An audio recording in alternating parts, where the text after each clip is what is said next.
Good evening. Welcome to the Midnight Paperback. The water you see is not here to show you the story. It is here to keep you company while you listen. So dim the lights, let the tank settle. And when you're ready, let's open tonight's paperback. Tonight's paperback. The patient who said he was imaginary. In 11 years of practice, no one had ever told Dr. Owen Reeve how to keep his own door. The man in the chair by the window asked for 4 fingers. Not closed, not open. 4 fingers, measured with a hand turned sideways, and held up so there could be no mistake about it. He had no surname, no date of birth. No physician had sent him, and there was no one to send the bill to. He said he had been invented by a frightened boy a long time ago to be the man in the house who was not afraid. He said the boy did not need him anymore.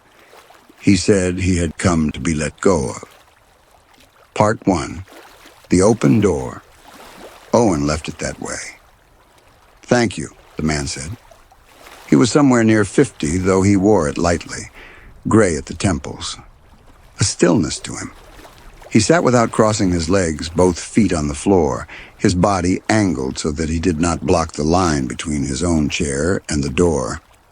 Owen noticed the angle, and did not yet know why he had noticed it.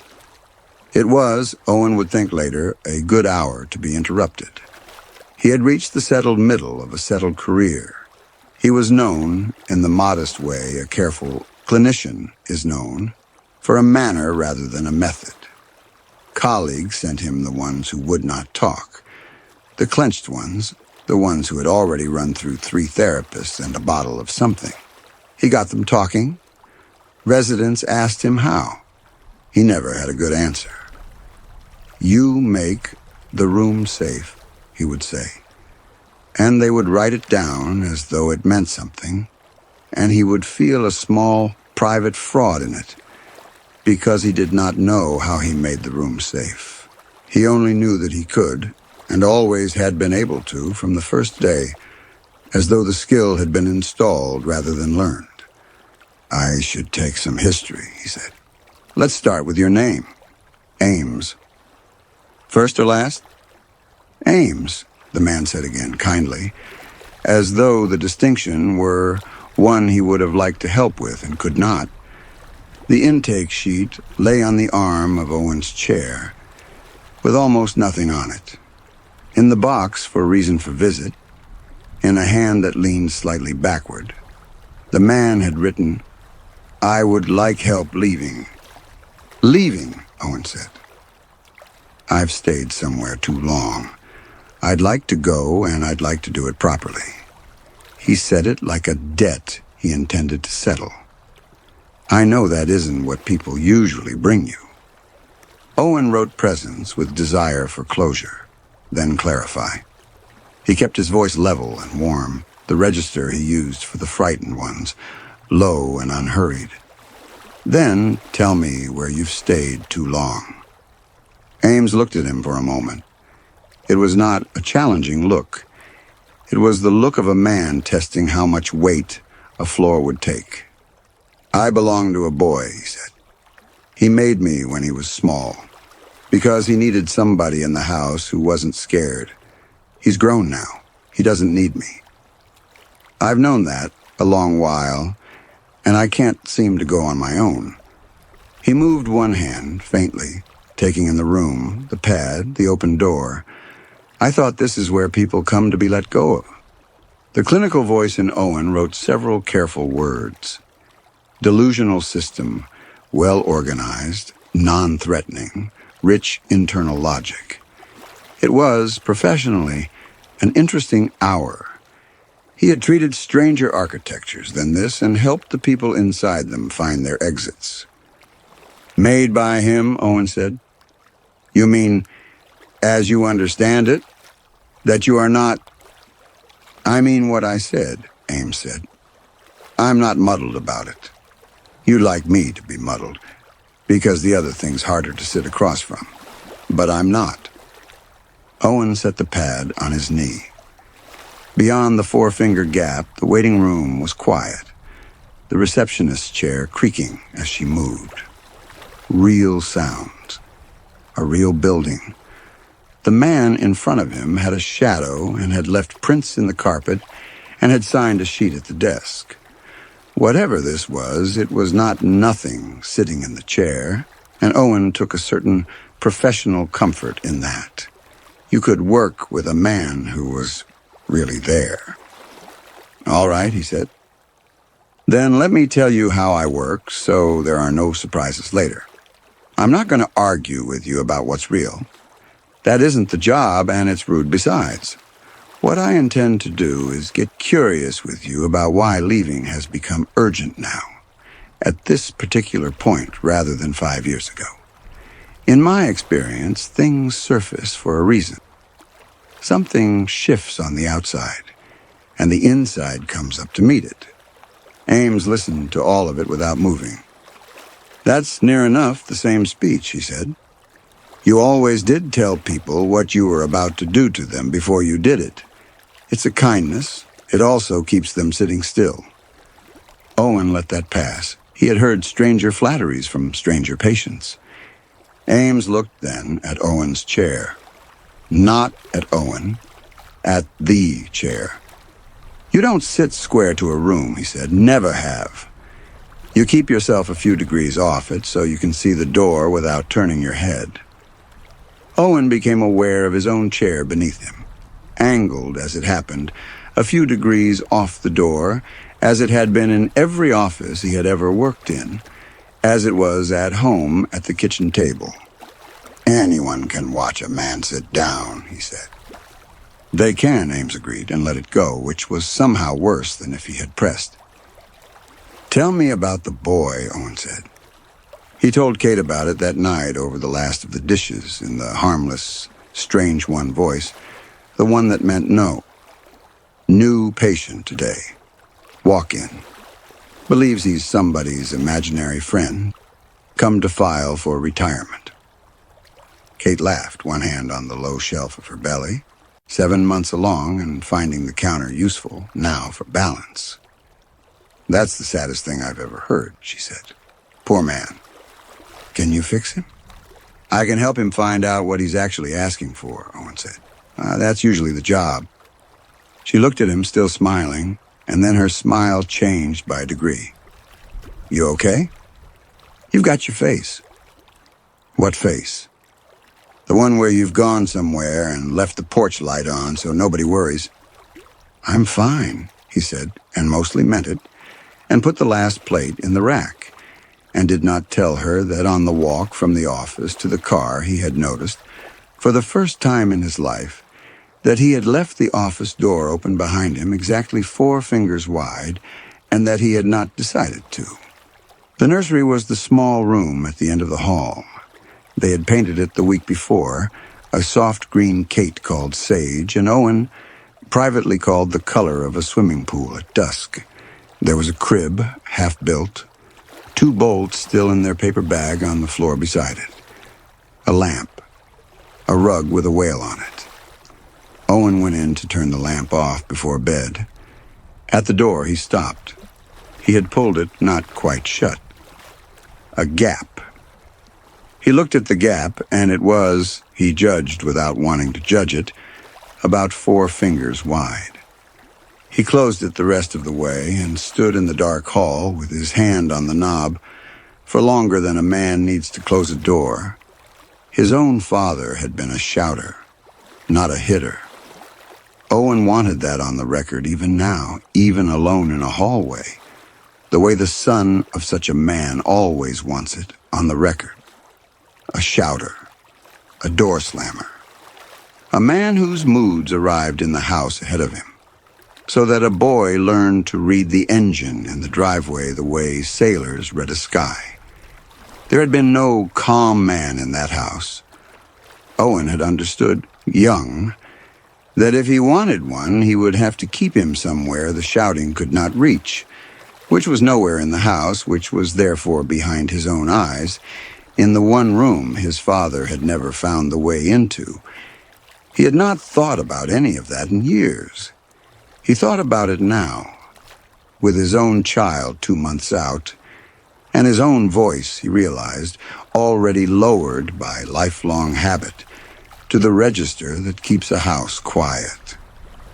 He had spent his whole life making certain that no engine ever arrived in his own driveway ahead of him. He had done it so well he had stopped noticing he was doing it. Then he went to bed and did not dream, or did not keep it. Part 2. The Things He Knew. Ames came back Thursday. He set the door himself on the way in, 4 fingers, checking it with the sideways hand. Owen had spent part of the week deciding how to work him. The plan was standard and sound. Don't argue the delusion. Don't feed it. Find the grief underneath the story and treat that. A man who wants help leaving has usually lost the thing that kept him. You work backward to the loss. So, Owen said, last time you told me you belonged to a boy, I'd like to understand what the boy needed you for. He was scared at night, Ames said. Most of them are. He was scared the particular way that hasn't got a picture attached to it. He'd lie there and be certain the house got bigger once the lights went off, that the hallway had more hallway in it than it did in the daytime, so he made somebody who wasn't scared of the extra part. You, Owen said. Me. Ames turned his head toward the 4-finger gap, not anxiously. Checking it. The way you check a watch. He kept the door like that so I could get in after lights out. Shut. And I couldn't. Wide, and the hall came in with me, and the hall was the thing he was hiding from. 4 fingers was the arrangement. Enough for me, not enough for the rest of it. Owen's pen was on the pad, and he was not writing. That's a very specific arrangement, he said. Children are specific, Ames said.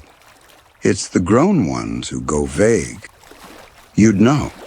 The vaguer they talk, the further they're steering you off the thing they came to say. And how do you get them back to it, Owen said.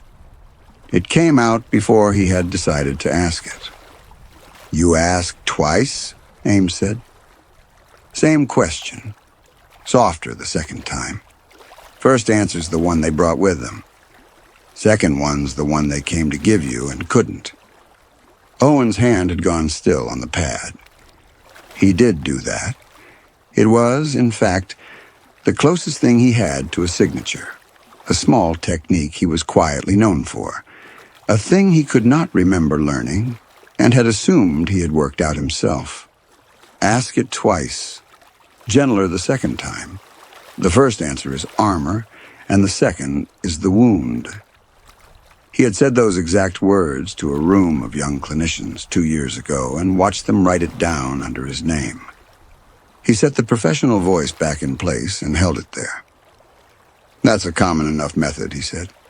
Variations of it are in the literature. It's the kind of thing a person picks up and then forgets picking up. It happens with technique constantly. We're all borrowing from supervisors we've stopped being able to name. It is now, Ames agreed. You put it in a lecture.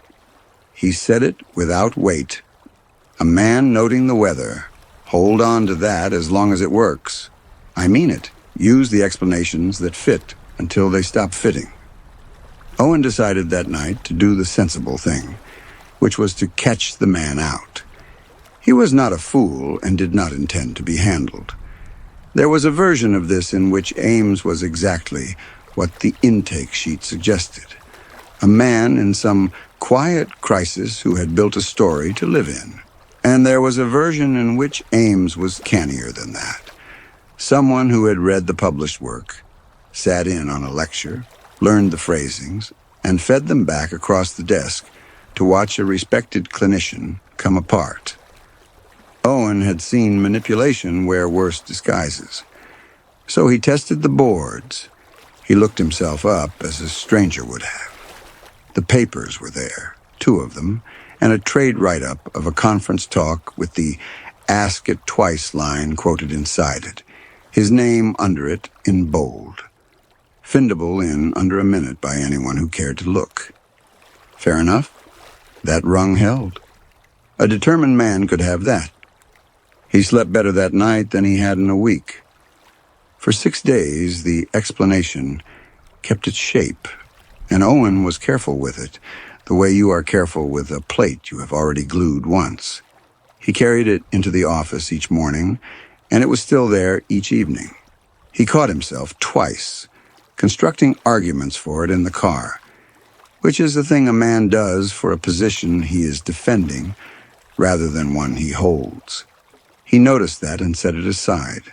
He also noticed, and did not set aside, that he had begun to look forward to Tuesdays. That was the piece he could not get to sit flat. He had a full caseload of people in genuine trouble, and he was thinking, in the gaps, about a man with no surname who wanted to be released from a boy's bedroom in a house that had been sold 20 years ago. Owen knew what that was.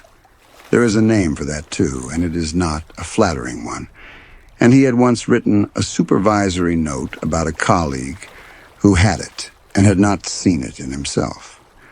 The difference was that his colleague had been in love with a patient, and Owen was not in love. He was, he thought, waiting. He simply could not have told anyone what for. The following Tuesday, before Owen had steered anywhere near it, Ames said, "You still count by sevens." Owen sat with that for what felt like a long time, and was probably 4 seconds. "Say that again." "Backwards from 100, by sevens," Ames said. "Not by ones. Ones didn't work. You were still scared at the end of them. So you made it harder so there'd be no room left over." He said it plainly, without any pleasure in it. "You do it now, when the house goes quiet too long, and you catch yourself listening for a car." Owen had never published the counting. He had never told Kate. He had never told a supervisor, never used it as an anecdote with a resident, never written it in a margin. There was no paper with it in it. It lived in exactly one place, which was inside him, and had lived there since he was 6 years old in a bedroom, with the door open 4 fingers. "Where did you get that?" he said. His voice had thinned. He heard it thin and could not stop it. "I gave it to you," Ames said. "You were doing ones and it wasn't working. I told you to pick something you were bad at. You were bad at sevens." He almost smiled. "You got good at them eventually. That was the whole idea. You got good at everything I gave you." Owen made himself do the work out loud because saying a thing is a way of testing whether it will take your weight. "There's a name for what could be happening here," he said. Two people build a conviction between them, and after a while, neither one can tell which of them is holding it up. It's documented. It's not exotic. I could be doing that. You could be a man in a genuine crisis, and I could be a tired man, about to have a child, and between us we could be assembling something that feels exactly like memory, because we both have a use for it being there. That's real. I've watched it happen to better clinicians than me. You could be, Ames said. Say all of that to yourself. Mean it. Right up to the counting. Then he stopped talking, because he did not need the rest, and Owen heard the rest anyway in the quiet. The name he had reached for explained 2 frightened people talking each other into a story.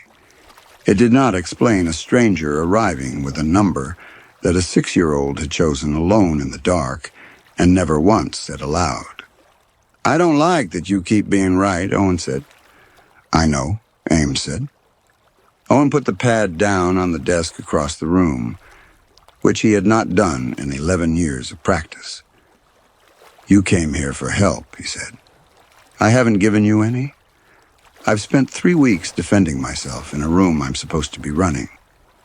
He heard the steadiness come back into his own voice and let it come.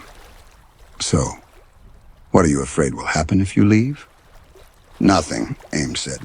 "It's the right time. I'm not afraid of it."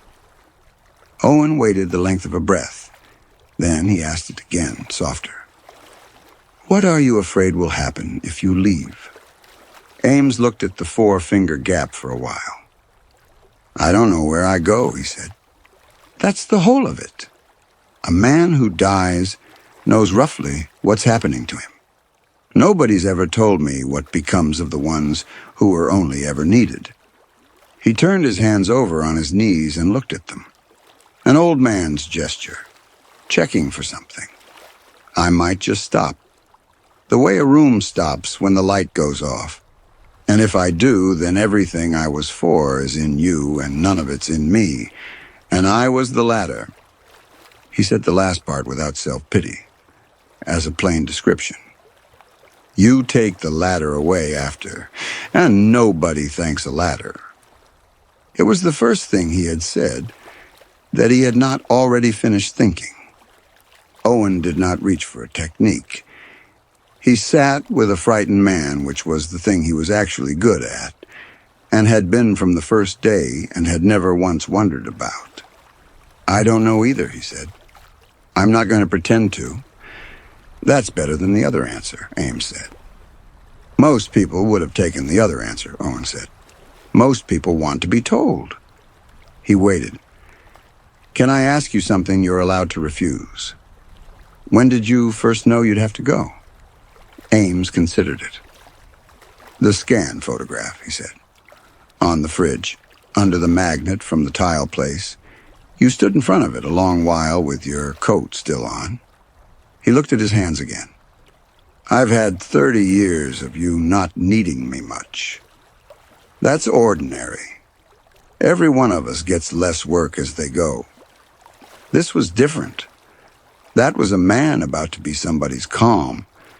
And there's only room for one in a house.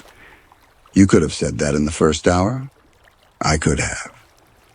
Ames shifted, and something in the shifting was tired. I've watched you tell people the shape of a thing before you do it to them, and I understood the trick of it. And I still couldn't do it for myself. I sat there 3 weeks working around to it. He glanced up. That's the part I'd like you to write in the chart, if you're going to write anything. That he knew what he needed, and still couldn't ask for it plainly. Same as anybody. Owen wrote nothing at all, and understood that the not writing was the first honest clinical decision he had made in 3 weeks. That's not a delusion, he said. That's just a man. I've been saying so, Ames said.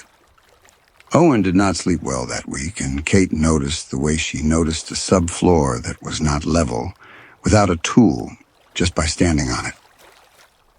You keep opening the nursery, she said one morning, coffee held in both hands. I get up at 4 with the baby sitting on my bladder, and it's open every time. Not open, just cracked. I shut it. Next night, it's cracked again. I know, Owen said. Is it the man? Owen was quiet for a moment. I'm not going to tell you it's the man, he said, because I don't think you'd believe me, and I'm not certain I believe me. But something he said is true, and I can't get it to be false. He turned the mug on the table. Kate, when I was a kid, I made someone up. Calm man. Because my father wasn't one, and I needed one in the house, and there wasn't one, so I built him behind my eyes where the shouting couldn't get at him.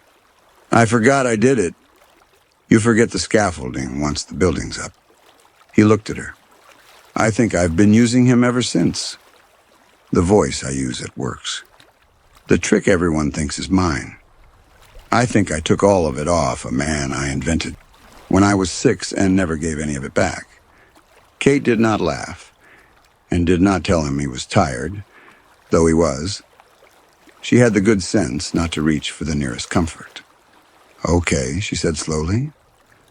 And now you're about to be somebody's father. Owen didn't answer. That was the answer. And you're scared, she said, that when she's actually here and actually screaming at 3 in the morning, you'll open your mouth to be calm and It'll be your father's voice that comes out. Because you never had one of your own. You only ever had his and the one you made up. He looked at his wife across the table and understood that she had got to it faster than he had and had never once made him say it twice. Yes, he said. Kate put her tiled, rough hand flat over his and left it there. Then go back, she said. Not to prove what he is. I don't care what he is. Go and find out what he wants from you. Because he's asked you for something 3 times now, and you still haven't told me what it is. Part 3. The Quiet Man. The last session was on a Monday. Owen knew it was the last one before it began, the way you know the last warm day of the year while you are still standing in the sun. Ames set the door, 4 fingers. He sat, feet flat, body angled off the line to the exit. He looked lighter than before, a man who had set something down in the corner and was pleased to find his hands empty. You've been remembering, he said. Owen did not pick up the pad. I remember the counting, he said. I remember the door. I remember making a place my father couldn't get into and putting a calm man inside it. I don't remember making you. I remember having been made calm. I don't remember the making. You wouldn't, Ames said. You kept what I was for. You didn't keep me. And what were you for, Owen said. Say it plainly. I'd like it said plainly once. To be the one in the room who wasn't scared, Ames said, so that one day there'd be one. He leaned forward, not far, elbows to knees, and it was Owen's own posture, the one he took with the frightened ones. The leaning in that said, I am closer now, and the door is still there behind me, and both of those are true. You wanted to grow into somebody who could sit with scared people and not add to it, he said. You'd never seen one. So I was the picture. The voice, low and slow, going down at the end of a sentence instead of up. So it lands like a hand on a shoulder, and not like a question. That was mine before it was yours. You practiced it 30 years. You practiced it so well you forgot it was practice. The room was very quiet. The receptionist had gone to lunch. Through the 4-finger gap, the waiting room held its empty chairs. And then Owen said the thing. And his voice did what Ames had described, went low and level and down at the end so that afterward he could not have told you and did not try to tell you which of the 2 of them the sentence had come out of. Then I didn't outgrow you. I spent 30 years becoming you. Ames closed his eyes. When he opened them, he said, I'd like you to discharge me. I don't know what that means, Owen said. What happens if I do? Nothing you'll be able to point at, Ames said. That's the part you'll have to live with. He almost smiled. You'll have a chart with a first name in it, and no surname, and nobody to send the bill to, and a receptionist who remembers a quiet man she can't quite describe. You'll be able to prove a man came here. You won't be able to prove what he was. Why now, Owen said, and it came out closer to the boy than he had meant. You could have stayed. You've stayed this long. I built a whole life out of you, and you never once asked for it back. Why come and ask now? Because there's a daughter, Ames said. She'll be scared of the hallway, too, sooner or later. Most of them are. He glanced once at the door. The arrangement doesn't finish when the boy stops being scared. It finishes when he's grown enough to stand in the dark hall himself and let somebody smaller hold on to him. That's now. That's what the green room means. Owen sat for a while. Somewhere in the building, a pipe ticked as the heat came on. He thought about the crib and its 2 bolts still in the paper bag. He thought about the sound a small person makes at 2 in the morning, which he had not heard yet and already knew he would answer to, in whatever voice turned out to be his. The boy is safe, Owen said finally. He said it slowly, and down at the end, and this time he knew the voice was his. because for the first time in his life, he was choosing it rather than reaching for it. He doesn't need you anymore. Thank you for staying until he could manage it. You can go. Ames stood. There was no dissolving, no light, no sudden cold, no chair emptied between one blink and the next. He was a man who had been sitting and now was standing, and he crossed the room the ordinary way, and at the door he stopped with his hand near the frame, not closing it, not opening it wider, resting there a moment as though feeling the width one last time.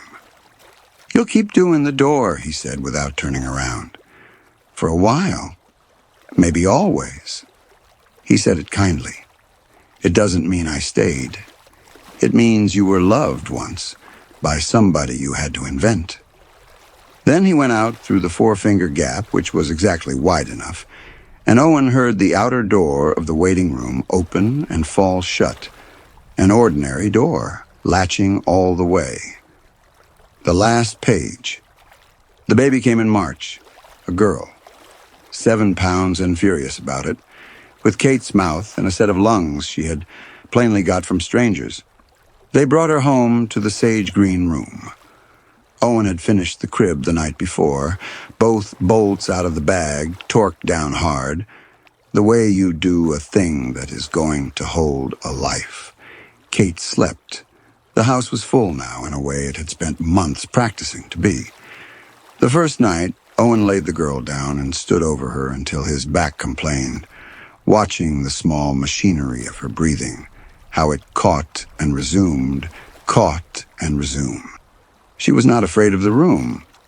She did not yet know that rooms could get bigger after the lights went out.